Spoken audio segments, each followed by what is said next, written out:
백백교. 휜백, 휜백 가르칠 교. 한 사람의 흰색으로 천하를 하얗게 만든다라는 뜻을 갖고 있습니다. 한 명의 교주가 어지럽고 혼란한 세상, 그리고 더러워진 세상을 깨끗하고 하얗게 만든다는 의미였습니다. 이 말은 내가 곧 신이요 라는 말이었죠. 그런데 이 말 어딘가 모르게 이상하지 않습니까? 네. 사이비 종교. 네. 요즘에 인기가 있는 그 시리즈가 있잖아요. 네. 제목 맞아요. 제목이 그거예요. 엄청 많이 맞다. 나와요. 제목이 그 나는 신. 네. 맞습니다. 한마디로 백백교는 일제강점기 많은 조선인을 홀린 사이비 종교였습니다. 조선 사람들의 마음을 파고들었던 백백교는 대체 어떤 종교인지, 백백교의 교주는 어떻게 조선인의 마음을 훔쳐 신이 될 수 있었는지, 오늘의 주제, 사이비 백백교 교주는 어떻게 조선인들의 신이 되었나, 낱낱이 벗겨보겠습니다. 자, 이 백백교를 이끄는 사람은 누구였을까?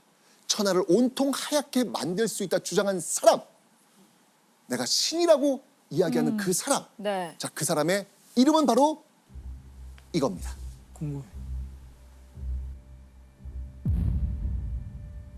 전용해. 전용해.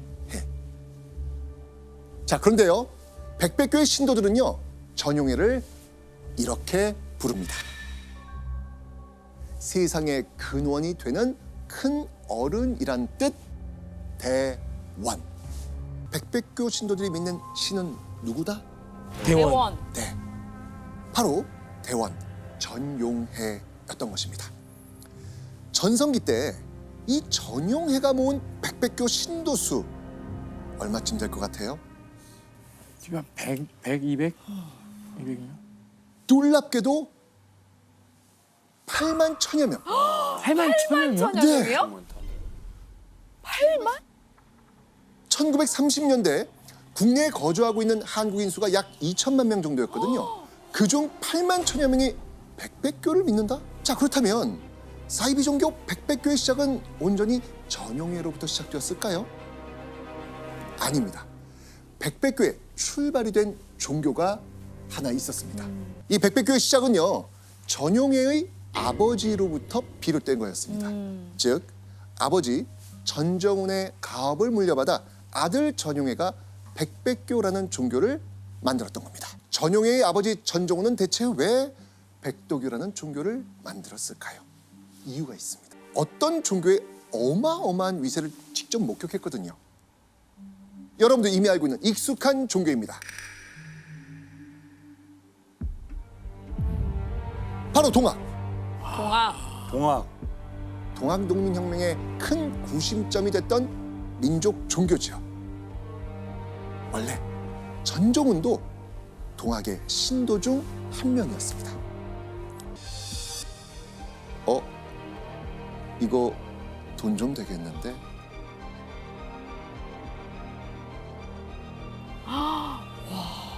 동학을 보고.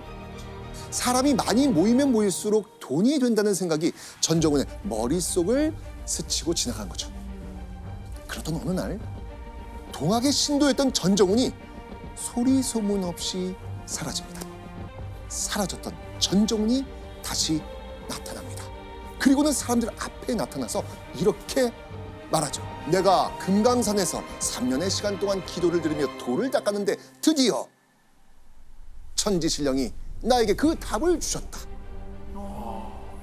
즉, 신의 계시를 받았다는 겁니다. 얼마 지나지 않아 천재지변이 일어나 전 인류가 멸망하게 된다. 전정훈이 펼친 종말론은요, 당시 사람들이 혹할 수밖에 없는 주제였습니다. 왜냐하면 당시 조선 말기에는 해마다 기근과 홍수가 거듭되고 있었거든요. 게다가 1910년에 경술국치, 일제에 의해 대한제국의 국권을 상실하게 됐습니다. 이런 최악의 상황에서 세상에 종말이 올 수도 있다는 이야기까지 들리니까 얼마나 무서웠겠습니까? 세상에 종말이 왔을 때 구원받을 방법이 있다. 내가 이끄는 종교, 백도교를 믿으면 살아남을 수 있다. 이 전종훈의 말솜씨에 빠져든 추종자들은요, 기하급수적으로 늘어갑니다. 진짜? 마침내 전종훈은요, 1912년 종교의 이름을 백도교라고 짓고요, 정식으로 교주가 됩니다. 일제 강점기에는 총독부가 파악한 것만 하더라도 70여 개 정도의 유사 종교가 있었거든요. 워낙에 핍박받던 시대다 보니까 한 번쯤 세상이 뒤집어졌으면 하는 그런 희망 같은 건 품을 만도 하잖아요. 민중들의 소박한 소망을 전종훈은 파고들었다고 볼 수 있겠습니다. 지금 일본의 통찰에 있지만 가까운 미래에 반드시 백백교 교주의 통솔하에 독립될 것이다. 그때 각 신도들은 헌금한 양에 따라 인물의 능력에 따라 대신, 참의, 도지사, 군수, 경찰서장 등에 임명될 것이다. 결국 일제는 망하게 되는데 일제에게서 독립한 뒤에는 전용의 자신이 새로운 신이 돼 조선을 지배할 것이다 라고 이야기한 것이죠. 그리고 그때 낸 돈의 양에 비례해서 자리를 주겠다는 주겠다. 겁니다. 결국 돈 받고 주는 거잖아요. 그렇죠. 바로 백백교에 가입한 신도들의 딸, 손녀와 같은 어린 처녀들. 진짜 아이고. 이렇게 바쳐진 어린 처녀들을 이렇게 불렀습니다. 시녀. 즉 전용회의 시녀가 되는 겁니다.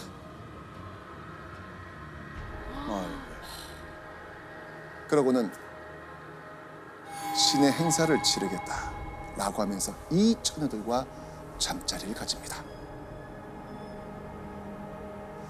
신의 행사라는 얼토당토 않는 말로 자신의 욕정을 채운 것이죠. 그렇게 교세를 확장하며 자신이 진짜 신이 된 것 마냥 갖은 횡포를 부리던 전용회. 그러던 어느 날 전용회를 극도로 분노케 하는 일이 벌어집니다. 한 신도의 행동이 너무나도 수상한 거예요. 무언가를 숨기는 듯 자꾸 주변 신도들의 눈치를 살핍니다. 그런데 전용의 눈에 그 모습이 딱 걸린 겁니다. 전용의 그 신도를 잡아서요, 머리부터 발끝까지 샅샅이 수색하라고 합니다. 오, 뭐가 나왔을까요? 카메라? 아 그때 없었겠죠. 기자였을 것 같아요. 품 안에서 엄청난 문서가 발견됐거든요. 문서? 신도의 품 안에서 발견한 문서는 바로 백백교 고발장. 백백교의 실체를 몰래 경찰에 고발하려다가 딱 걸린 겁니다. 어떡해요? 아유 어떻게 그랬대? 자, 이 사실을 알게 된 전용회. 고발장을 쓴 그 사람의 12촌까지 다 죽여버립니다. 우와. 씨 미촌? 네. 배신하는 신도들을 제거할 전담 요원들을 꾸렸습니다. 전용회를 대신해 배신자 신도를 처형하는 이들. 자, 이들을 이렇게 불렀습니다. 경력사. 병력사. 벼락같이 임무를 수행하는 사람이다 라는 의미였죠. 만일 대원님 전용의 명령을 따르지 않거나 교단을 배신할 가능성이 있으면요, 병력사 1호는 거침없이 이들을 살해했습니다. 살인도 서슴지 않는 바로 백백교의 광신도들이었던 겁니다. 그렇게 유곤용의 여동생은 18살, 꽃다운 나이에 영문도 모른 채 백백교 교주 전용회의 시녀가 되어야 했던 것이죠. 너무 별로다. 유곤용은요, 여동생까지 취한 전용에 대한 분노가 차올랐습니다. 자신의 인생을 걸고 백백교의 실체를 만천하에 알리겠다 굳게 결심한 거죠. 그렇게 유건용은 전국 방방곡곡 백백교 그리고 전용회를 찾아 나선 겁니다. 그런데 백백교와 전용회의 흔적을 찾기란 하늘의 별 따기 같았습니다. 자, 그렇게 수년째 허탕만 치던 유곤용이 내린 결론. 전용회를 만나려면 내가 백백교 신도가 되어야만 한다. 그래서 유곤용은요, 백백교 신도였던 자신의 아버지를 찾아가 무릎을 꿇고 먼저 백백교를 믿지 못했던 그동안의 불효를 깊이 사죄합니다. 와. 그리고는 이렇게 말했죠. 대원님께 제가 준비한 선물을 제발 전해주세요. 자신의 한약방에서 최고급 인삼 녹용까지 달려가지고 전용에게 전해달라고 한 겁니다.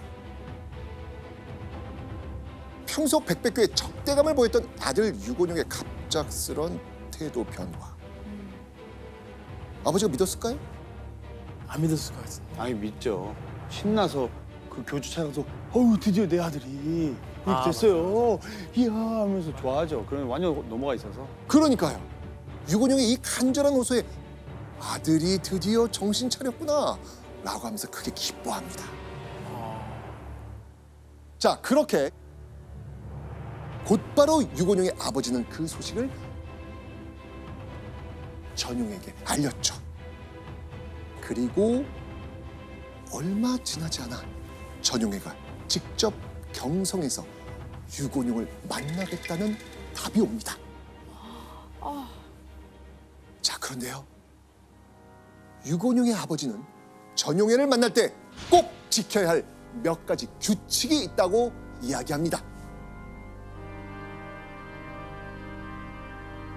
첫째, 대원님의 얼굴을 보지 말 것. 둘째, 주머니에는 아무것도 넣지 말고 결백한 마음으로 대할 것. 셋째, 묻는 말 외에는 대답하지 말 것. 넷째, 명령에는 무엇이든 복종할 것. 자, 그렇게 약속 시간인 1937년 2월 16일 밤 12시가 되자 어둠이 짙게 내린 경성의 한 저택으로 드디어 전용회가 들어갑니다. 하얀 가면으로 얼굴을 가린 채였습니다. 그리고 40대 초반의 전용의 옆엔 첩이된 20대 초반의 유곤용의 여동생도 함께 있었습니다. 같이 우와. 와요? 잠깐만, 그럼 그걸 알고 온 알고 거죠? 있었어요? 당연히 알고 있죠. 방 안에 모여 앉은 이들 사이에는 팽팽한 긴장이 감립니다. 이때 전용회가 유곤용에게 건넨 첫 마디. 나의 처남이니 우리는 형제가 아닌가.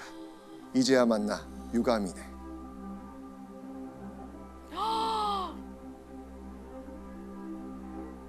아 이거는 야 표정 관리가 될까 싶을 정도로. 그러니까요. 피가 거꾸로 쏟았지만 꾹 참고 대화를 이어갑니다. 그러자 전용이는 이제 노골적으로 이런 이야기를 꺼내기 시작합니다. 바로 유곤용의 재산 이야기였습니다. 와. 들어보니 재산이 10만 원 정도 있다고? 그 돈은 백백교에 바쳐 유용하게 쓰는 것이 좋을 듯한데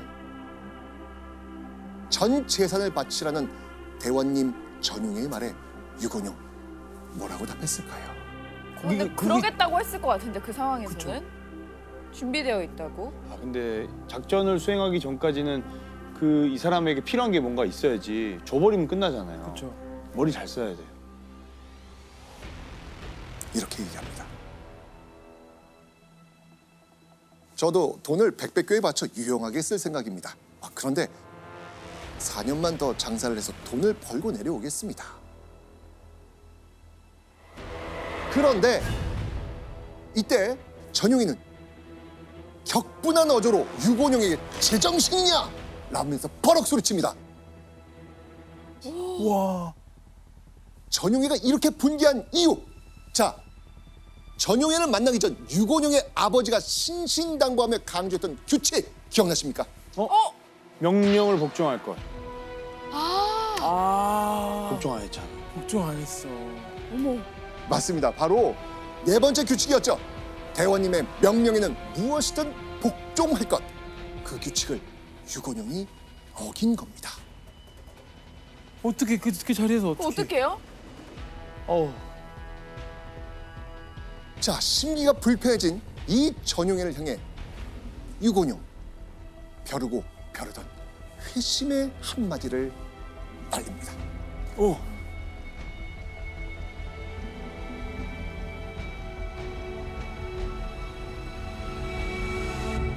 내 놈은 하늘이 무섭지도 않느냐?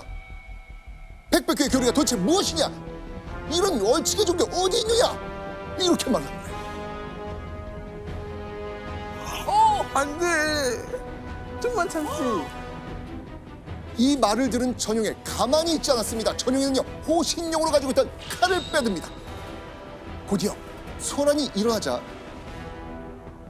문 밖에서 대기하던 전용의 수하들이 방문을 박차고 뛰어 들어옵니다. 급기야 난투극이 시작됩니다.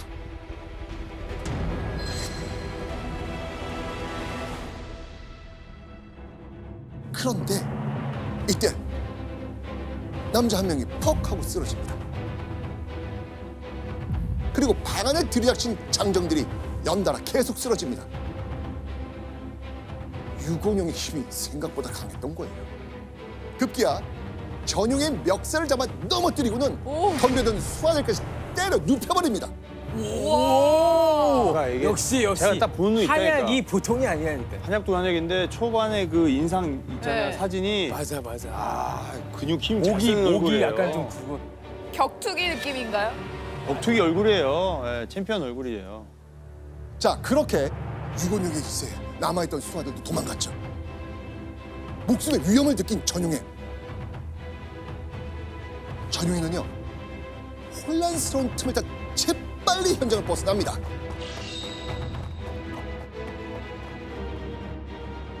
아 이후 유곤영은요 왕십리 파출소로 바로 달려가 그곳에서 그간 있었던 사정을 모두 털어놓습니다. 그리고 며칠 후 백백교는 조선인이라면 누구나 아는 종교가 돼버렸습니다. 바로 이것 때문입니다. 백백교의 죄상, 흉포의 극, 살인귀 전용해, 백백교의 정체, 전부 백백교와 전용해의 기사로 도배가 된 겁니다. 그 당시는 매체가 신문밖에 없잖아요. 그렇죠. 다 전 국민이 다 봤다고 봐야죠. 맞습니다. 이건 어마어마한 기사인 네, 거예요, 네. 지금요. 종교라는 탈을 쓰고 있지만 사기, 부녀자 능욕, 강도, 살인 등 정말 거침없이 범죄를 저지르던 백백교의 민낯이 비로소 세상에 드러나게 됩니다. 그런데 수사 결과 일제 경찰을 가장 놀라게 한 건 살해당한 백백교 신도들의 수였습니다.